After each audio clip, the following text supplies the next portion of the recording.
Actual ಆಗಿ BJP ಅವರು JDS ಅವರಿಗೆ 4 ಸೀಟ್ ಕೊಟ್ಟಿದ್ರು. 4ರಲ್ಲಿ ಇವರು ಪ್ಲಾನ್ ಮಾಡಿದ್ರು ದೇವೇಗೌಡರು ಮಗನ 1 ಸೀಟು, ಮೊಮ್ಮಗನ 1 ಸೀಟು, ಅಲಿನ್ 1 ಸೀಟು, ಸೊಸೆಗೆ 1 ಸೀಟು, ಈ ತರ ಅಂತ ಪ್ಲಾನ್ ಮಾಡ್ಕೊಂಡಿರ್ಬೇಕು.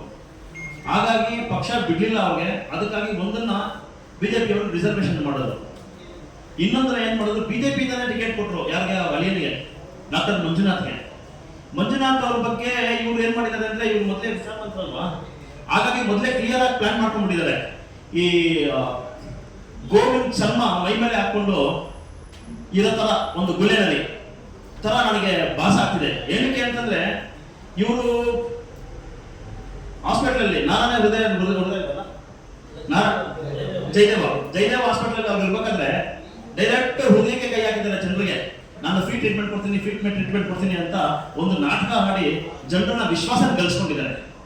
ಜನರನ್ನ ವಿಶ್ವಾಸ ಗಳಿಸ್ಕೊಂಡು ನಾನು ಒಳ್ಳೆಯವನು ಅಂತ ಪ್ರೊಜೆಕ್ಟ್ ಮಾಡಿಕೊಂಡು ಸುಮಾರು 4-5 ವರ್ಷಗಳಿಂದ ಇವತ್ತು ಬೆಂಗಳೂರು ಗ್ರಾಮಾಂತರಕ್ಕೆ ಅವರು ಚುನಾವಣೆ ಕರೆದಿದ್ದಾರೆ. ಅಲ್ಲಿ ಡಿ ಕೆ ಸುರೇಶ್ ಅವರನ್ನ ಖಂಡಿತವಾಗ್ಲೂ ಸೋಲಿಸ್ತಾರೆ. ಇದು ಜನರಿಗೆ ಗೊತ್ತಿರುವಂತ ವಿಚಾರ.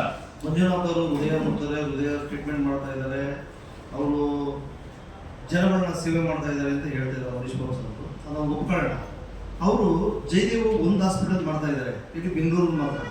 ನಮ್ಮ ಕರ್ನಾಟಕ ರಾಜ್ಯದಲ್ಲಿ ಆ ಥರ ಹಾಸ್ಪಿಟಲ್ಗಳು ಇದ್ದಾರೆ. ಅವರು ಸ್ವಯಾರ್ಜಿತ ಏನಾರು ಮಾಡಿದಾರ?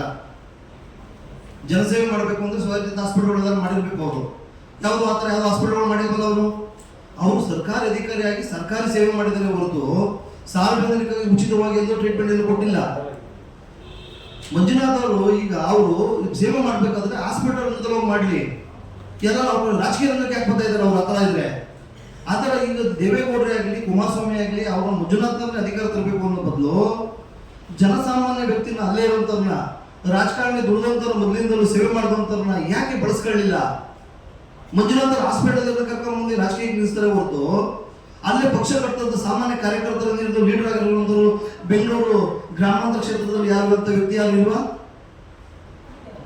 8 ವಿಧಾನಸಭಾ ಕ್ಷೇತ್ರಗಳಲ್ಲಿ ಆ ಥರ ಒಬ್ಬ ವ್ಯಕ್ತಿಯನ್ನು ಸಿಗಲ್ಲ ಅವ್ರಿಗೆ. ದೇವೇಗೌಡರು ಹೇಳ್ತಿರೋದು ಒಂದೇ ಕಾರಣ, ಅವ್ರ ಕುಟುಂಬ ರಾಜಕಾರಣ. ಬಿಜೆಪಿ ಹೇಳೋದು ಒಂದೇ ಕಾರಣ, ನಾವು ಸಂವಿಧಾನ ಚೇಂಜ್ ಮಾಡಬೇಕು, ನಾವು ಮತ್ತೆ ಸರ್ವಾಧಿಕಾರದ ಆಡಬೇಕು, ಬ್ರಿಟಿಷ್ ಸರ್ಕಾರ ಅವ್ರ ಬರ್ತಾರೆ ಆ ಥರ ಇವ್ರದೇ ಒಂದು ಸರ್ಕಾರ ಮಾಡ್ಕೊಂಡು ಬ್ರಿಟಿಷ್ ಆಳ್ವಿಕೆ ಮಾಡಬೇಕು ಅನ್ನೋದೇ ಬಿಜೆಪಿ ಆಳ್ವಿಕೆ. ಬಿಜೆಪಿ ಆಳ್ವಿಕೆ ನಡಿಬೇಕಾದ್ರೆ ಸಂವಿಧಾನ ಚೇಂಜ್ ಮಾಡೋದೇ ಒಂದು ಉದ್ದೇಶ ಅಲ್ಲ. ಸಂವಿಧಾನ ಚೇಂಜ್ ಮಾಡೋಕ್ಕೆ ಯಾರಿಂದಲೂ ಸಾಧ್ಯವಿಲ್ಲ. ಅವರು ಹೇಳ್ತಾ ಇರೋದು ನಾವು ಸ್ವಇಚ್ಛೆಯನ್ನು ಚೇಂಜ್ ಮಾಡೋದು ಅದು ಭ್ರಮೆ ಆಗಿರ್ತದೆ. ಅದಕ್ಕೆ ನಾವು ಯಾವುದೇ ಸಮುದಾಯ ಆಗಲಿ ನಾವು ಸಮಾಜ ಒಪ್ಪೋದಿಲ್ಲ. ಬಿಜೆಪಿ ಸರ್ಕಾರವು 1, 2, 3, 4 ಅಲ್ಲ, ಬಹಳಷ್ಟು ಭ್ರಷ್ಟಾಚಾರಗಳನ್ನ ಮಾಡ್ತಾ ಏನು 2014ರಿಂದ 2024ರವರೆಗೂ ಇವರು ಹೇಳಿದಂತೆ ಯಾವುದೇ ಒಂದು ಕಾರ್ಯಗಳನ್ನ ಸಮಾಜಮುಖಿ ಕೆಲಸಗಳನ್ನ ಮಾಡದೆ ನಮ್ಮ ದಲಿತರಿಗೆ, ಅಲ್ಪಸಂಖ್ಯಾತರಿಗೆ ಹಾಗೂ ಮಹಿಳೆಯರಿಗೆ, ಅದರಲ್ಲೂ ಬಡವರಿಗೆ ಬಹಳಷ್ಟು ಅನ್ಯಾಯಗಳನ್ನು ಮಾಡ್ಕೊಳ್ತಾ ಬಂದಿದ್ದಾರೆ. ಇದರಲ್ಲಿ ಮುಖ್ಯವಾಗಿ ಒಂದು 2 ಎಕ್ಸಾಂಪಲ್ಸ್ ಕೊಡೋದಾದ್ರೆ ಈ ಎಲೆಕ್ಟ್ರಾಲ್ ಬಾಂಡ್ಸ್ ಅನ್ನೋ ಒಂದು ವಿಚಾರದಲ್ಲಿ ಈ ದೇಶದ ಪ್ರಧಾನಮಂತ್ರಿಗಳು ಇಲ್ಲಿವರೆಗೂ ಎಲ್ಲೂ ಕೂಡ ಈ ವಿಷಯದ ಬಗ್ಗೆ ಯಾವುದೇ ಒಂದು ಸ್ಪಷ್ಟೀಕರಣನ, ಎಲೆಕ್ಟ್ರಾಲ್ ಬಾಂಡ್ಸ್ ಯಾಕೆ ಮಾಡಿದ್ರು ಮತ್ತೆ ಸುಪ್ರೀಂ ಕೋರ್ಟ್ ಅದರಿಂದ ಏನು ಕೇಂದ್ರ ಸರ್ಕಾರಕ್ಕೆ ಯಾವ ರೀತಿಯಾದಂತ ಒಂದು ಚಾಟಿ ಬೀಸಿದೆ, ಇದ್ರ ಬಗ್ಗೆ ಎಲ್ಲೂ ಕೂಡ ಸ್ಪಷ್ಟೀಕರಣ ಇಲ್ಲಿವರೆಗೂ ಕೊಟ್ಟಿಲ್ಲ. ಇದೊಂದೇ ನೋಡಿದ್ರೆ ಗೊತ್ತಾಗ್ತದೆ ಇವರು ಈ ಒಂದು ಎಲೆಕ್ಟ್ರಾಲ್ ಬಾಂಡ್ ಮುಖಾಂತರ ಭ್ರಷ್ಟಾಚಾರನ ಅಧಿಕೃತಗೊಳಿಸೋದಕ್ಕೆ ಹೊರಟಿದ್ದಾರೆ ಅನ್ನೋದು ಈ ಒಂದು ವಿಷಯಕ್ಕೆ ಗೊತ್ತಾಗ್ತದೆ.